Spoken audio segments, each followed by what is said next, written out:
ভাইজান, যাদেরকে সংবিধানের চতুর্থ স্তম্ভ বলা হয় এবং ভাঙড়ে একাধিক থানা হয়েছে, একাধিক পুলিশ প্রশাসনও রয়েছে, এবং কলকাতা পুলিশের আন্ডারে থাকার সত্ত্বেও কিভাবে শাসকের রিটেল বাহিনী সাংবাদিকদের উপর আক্রমণ করছে থানার সামনে, আমি ভেবে পাচ্ছি না এরা কোন পর্যায়ে পৌঁছেছে।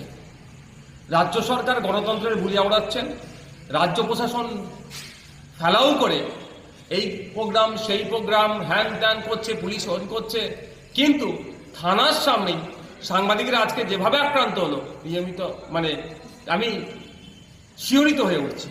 আমি তীব্র নিন্দা ধিক্কার জানাচ্ছি। এই বিষয়টা কিন্তু আমি দেখছি, যদি কলকাতা পুলিশের ভাঙড় থানা ভাঙড় ডিভিশন যদি ঠিকঠাক পদক্ষেপ গ্রহণ না করে, আমি বিধানসভায় তুলব এবং মুখ্যমন্ত্রীকে প্রশ্ন আমি সম্মুখীন করব। মুখ্যমন্ত্রীর কাছে প্রশ্ন উত্তর চাইব।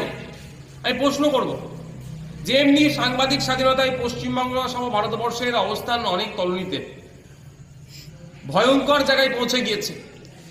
180টি দেশের মধ্যে 159 র্যাঙ্কে আমরা সাংবাদিক স্বাধীনতায়।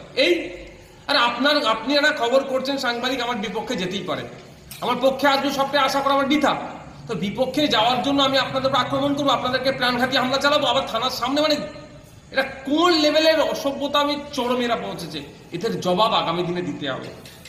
মানুষ তো দিচ্ছে না জবাব। সাংবাদিক বন্ধুদেরকে বলবো নিরপেক্ষতা বজায় রেখে আপনারা এদের দুর্নীতির বিরুদ্ধে লড়াই করে যান। ইভেন নওশাদ সিদ্দিকী আমারও ভুল হলে আমারও আপনারা সমালোচনা করবেন। আপনারা সমালোচনা করলে আমি মনে করবো আমরা ভুলটাকে আমি ঠিক করে শুধরে নেব। আর পুলিশ প্রশাসন যদি ওই চাটুকারিতা করে, তাহলে পুলিশ প্রশাসনকে কিন্তু জবাব দিতে হবে। কারণ থানার সামনে ঘটনা ঘটেছে এবং সিসিটিভি ফুটেজে সম্পূর্ণভাবে দেখা যাচ্ছে কে বা কারা। শওকত সাহেবের এক চালা আপনার আহসান সাহেব, তার নেতৃত্বে যেভাবে হয়েছে আমি ভেবে পাচ্ছি না। উনি একজন নিজেকে লিডার বলে দাবি করেন, তিনি একটা গুন্ডাদের মতো যেভাবে মারামারিতে জড়িয়ে পড়লেন, এর খেসারত ওনাকে দিতে হবে। সাংবাদিকরা যদি এইভাবে মার খায়, তাহলে সাধারণ মানুষ কতটা আতঙ্কে রয়েছে আজ ভাঙড়ে। একদম। এইটা অ্যাকচুয়ালি এইগুলো যারা ফ্যাসিস্ট চিন্তা ভাবনা নিয়ে চলে, তারা সবসময় এগুলোকে করে। সমাজে একটা আতঙ্ক তৈরি করে রাখবে, সোসাইটিতে একটা এই ভয়ের পরিবেশ তৈরি করে রাখবে। এমন পরিবেশ হয়ে যাবে যে মুখ খুলতে সাহস পাবে না সাংবাদিকরা। সাধারণ মানুষ তো দূরের কথা।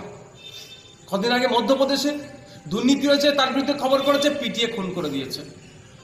উত্তরপ্রদেশে সেখানে দুর্নীতি হয়েছে, খবর করেছে, তাকে খুন করেছে।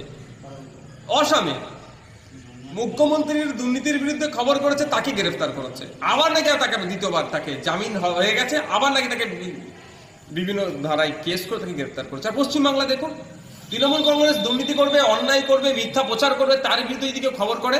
আমাদের গতকাল কি আমাদের ভাঙড়ে এক সাংবাদিক আপনার আব্দুর রশিদ শেখ, সে একটা খবর করছিল, তাকে রীতিমতো তুলে নিয়ে গিয়ে অপহরণ করা টাইপ করে তাকে মারধর করেছে। এইগুলো সব আমরা দেখছি। এগুলো নিয়ে দুটো দিক, একটা হচ্ছে রাজ্য প্রশাসন কি করছে আমরা দেখবো। যদি প্রশাসন তার মতো কাজ না করে, আইনের দ্বারস্থ কোর্টের মাধ্যমে হবে। গতকালকের ঘটনা এবং আজকের ঘটনা, যেটা ডিজিটাল প্ল্যাটফর্মে সাংবাদিকদের উপর যেভাবে আক্রমণ নেমে এসেছে গতকাল এবং আজকে, এগুলো নিয়ে কোর্টে যাব এবং সাথে সাথে বিধানসভাতেও কিন্তু আমি প্রশ্ন করব। তখন কিন্তু কনসার্ন ডিপার্টমেন্টাল মিনিস্টারকে উত্তর দিতে হবে, কারণ পুলিশ মন্ত্রী আমরা কে জানি। কিন্তু এই রশিদকে তুলে নিয়ে যাওয়ার পরে পুরো থানার সামনে থেকেই তুলে নিয়ে গিয়েছে, গিয়ে মারধর করেছে, কিন্তু পুলিশ 24 ঘন্টা পার হয়ে গেছে, এখনো কোনো অ্যাকশন নিল না। আমরা তো দেখছি, আমাদের কাছে এখনো খবর আছে, আমরা খবর নিচ্ছি, দেখছি পুলিশ কি নিচ্ছে কি নিচ্ছে না। Police in action, police over action, দুটো বিষয় আছে। এটাকে নিয়ে কিন্তু আমরা কোর্টে যাওয়ারটা রাস্তা খোলা আছে। বললাম কি, পুলিশ যদি মনে করে কাউকে বাঁচাবে, কোর্টে যে পুলিশকে জবাব দিতে হবে। আজকে এই আক্রমণ করার আগে পুলিশের সঙ্গে শাসক দলের নেতারা বৈঠক করেছে আমাদের সামনেই, করেই তার পিছন দিয়ে আমাদের আক্রমণ করলো। দেখুন কি বৈঠক করেছে সেটা আমি বলতে পারবো না। তাদের তখন পার্টি অফিস কোনটা আর কোনটা থানা এখন গুলিয়ে ফেলে তারা নিজেরাও।